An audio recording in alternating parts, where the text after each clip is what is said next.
Just a rattle can paint job and 370,000 miles.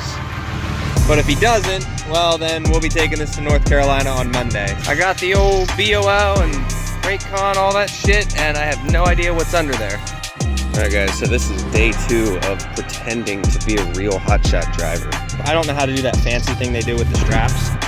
All right, boys, this is just around day, but unfortunately I gotta censor that because it's the first 30 seconds of the video and I'll get demonetized. So, remember I told you guys that exhaust, like, I remember showing you guys, and I was like, I swear the exhaust was right here, where that little divot's at, and it moved the whole way back. So I'm like, F it, I'm gonna pull everything off, loosen all the clamps, and push it back in. And sure as shit, when I did that, I was able to push it back a lot. So what we're gonna do today, this is the SPLab exhaust, and I like it. I like the band clamps, but unfortunately over time the band clamps have a tendency of pulling. So I'm gonna tack weld everything. I'm gonna put like 1 or 2 tacks on each joint just to keep it in place from stretching again, because like I said, when I installed that exhaust, it was here. And now it's all the way back here, and I don't like that. So right now we're axle dumping it, which I'm not gonna keep, obviously. I'm gonna put the out the back on. But I'm gonna throw, like I said, probably 2 tack welds on each individual one. I'm just waiting on a customer to come pick up these doors. Once he picks these up, I'm gonna back Bertha in. And yeah, other than that, I also took that one-piece drive shaft. You can see there's the one that I got custom made. We ended up throwing a weight on this a while back. You can see a weight flew off. So there was a little bit of a vibration with that. So the one-piece drive shaft, the stock one, the guys told me that Dodge doesn't make a stock one-piece drive shaft, was the exact same length as that one from a 68 RFE truck. Someone in the comments said if Dodge thought it was a good idea to have a one-piece drive shaft, they would have made one.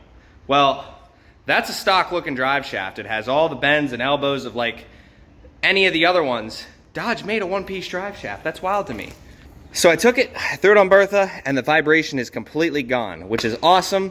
So I'm gonna take that one and I'm gonna go get it rebalanced, and I'm just gonna keep the stock one, and I'm gonna end up selling this one. This is a $900 some brand new one-piece drive shaft, and it will fit any 68 RFE, 48 RFE that is 4-wheel drive. So gonna go ahead and sell that out because that's a good piece, and I feel like I can get more money for this one than I can just a stock drive shaft. All right, that's a lot better. That motherfucker was the whole way back. I think I got about 6 inches out of that. That looks way better, properly where it's supposed to be. I went through and I tack welded every one of them except the downpipe. So if I ever want to remove this exhaust, it's 2 tiny little tacks. And any of these systems that have and use the band clamps, I 100% recommend that. This exhaust was almost at my hitch. So it works good. I like the SPLab system. I need to get the tools cleaned up. We need to get the 5th wheel off. We are going to pick up a gooseneck about an hour away because one of the drivers broke down and emissions problems. So if you guys are running these newer trucks and unfortunately they're not, with that emission system and stuff, they're just not that reliable, unfortunately. And it's a big problem. You have to take it to the dealership to get it fixed. It's bullshit. Many more reasons to run my older truck. Back at the mud flap stop. Why not? I'm local. I got credits. Here I'm only getting 7 cents off a gallon, but you know what? It's still cheaper than across the sheet. If I go to Sheets or something. It's crazy to me how reliable a truck that's painted in rattle can be. No emissions problems, no injector problems. Just a rattle can paint job and 370,000 miles. All right, so we've made it. I'm gonna grab my key so nobody steals my shit. Should be pretty simple. Like I was saying, if he gets his truck fixed, he'll be taking it.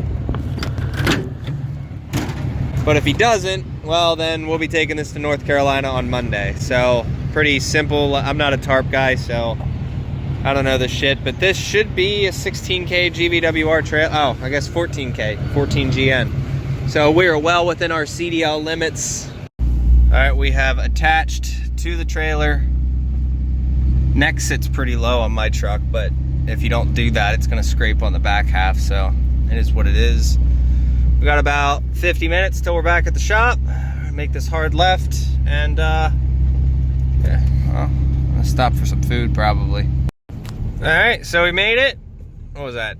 134 minutes. I gotta grab my car. And then we're pretty much done for the day, so we got the trailer back there, over there. We're gonna park it, and probably put the truck back in the shop, because, yeah, we're gonna need it. And then I'm going to... Alright, truck did alright.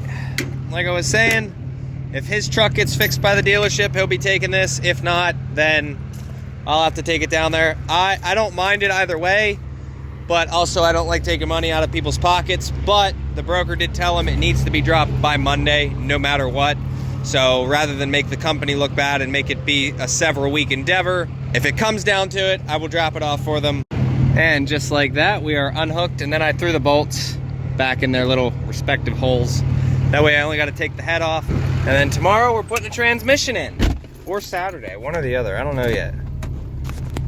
All right, guys. Closing up shop. It is Sunday now. You guys got the Josh video. I put the exhaust back where it goes. And we are heading down to North Carolina with a 1,000 pound load. Yeah, that's right. I'm running freight now. I don't even know what's under there. I got the old BOL and freight con, all that shit, and I have no idea what's under there. So, let's get this thing down to North Carolina. Make sure all these tires are good. We do our pre-trip. Those lugs came loose at one point. Or so it looks like, but yeah, I think it was like 7.5 hours. So, I mean, we can make it in one shift, but the goal is to make it down there tonight. I'm gonna grab a water. Stay. Goal is to make it down there tonight. That way tomorrow I have a full day of driving and logbook, all that. Plus I don't want to be running flatbed loads, because especially during the day, you guys are DOT fucking magnets. Listen to Bertha just whistling. Still working on getting a new actuator. But it is what it is. We have a half-ass exhaust brake. Let's get to work. All right, we're making our first stop. We got about 4.5 hours to go. These bolts, this one here, and this one pulled out, and then this one went missing. And I thought I was losing a wheel bearing, but I wasn't. It just was hitting the tire. So whatever, easy fix. I had a spare bolt. I'm gonna have to drill this out when we get back and tap it for a bigger hole, because yeah, need a self tapper. So I didn't catch it, but this was the lowest I have ever had my fuel gauge. Like, I wanted to go use the mud flap stop. I had 6 miles to go and I just didn't trust it. We got 436.8 miles. I'm just throwing $100 in. And yeah, just gonna throw $100 in, call it a day. And then this is where the load's at. I don't know, not a freight guy. Do you guys, what do you guys think? Is it good? Did I do all right? I didn't do any of this. This was the other driver. So we're gonna get it dropped off and then figure out what we're doing on the way up, because it only pays well enough for me to get it down there. So definitely not coming up without getting paid something. You guys know me. Here to make... Alright guys, so this is day 2 of pretending to be a real hotshot driver. So I don't run freight. I'm gonna say that a couple times in this video. It's weird. I don't like it. Because now, it's the same thing with cars. I have to wait until I get there. And then I'm at the mercy of whoever to unload me. And I don't want no, you know what I mean? With power only, I can just unhook and go. Not a freight guy. Not a freight guy. But everything looks alright. Everything looks like it's still holding on. So, and the tarp's in pretty decent already condition. So all I got to do is pull everything off and fold it up for the guy. Not sure if it'll fit in the box or not, but let's see what we got going on in here, so that way I know. Okay, tarps do fit in there. At least one tarp fits. So let's get her started up. No oil on the ground, that's awesome. I've been parked here all night. I'm gonna give her food and then we are gonna get out of here. It's so peaceful, birds chirping, everything's super quiet. And then this guy comes in.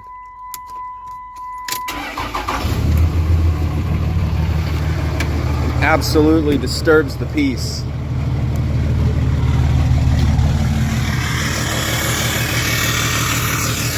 All right. Still don't have full exhaust brake, but it's fine.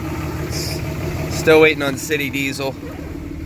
If we ever get an actuator from those guys, but yep, we got 40 minutes to go. So I've had a cop behind me for the last like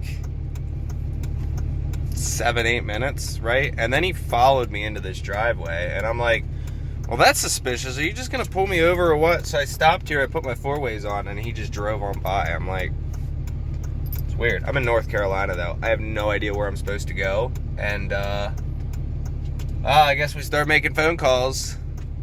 All right, we just got dropped off and now we're just going to do the paperwork.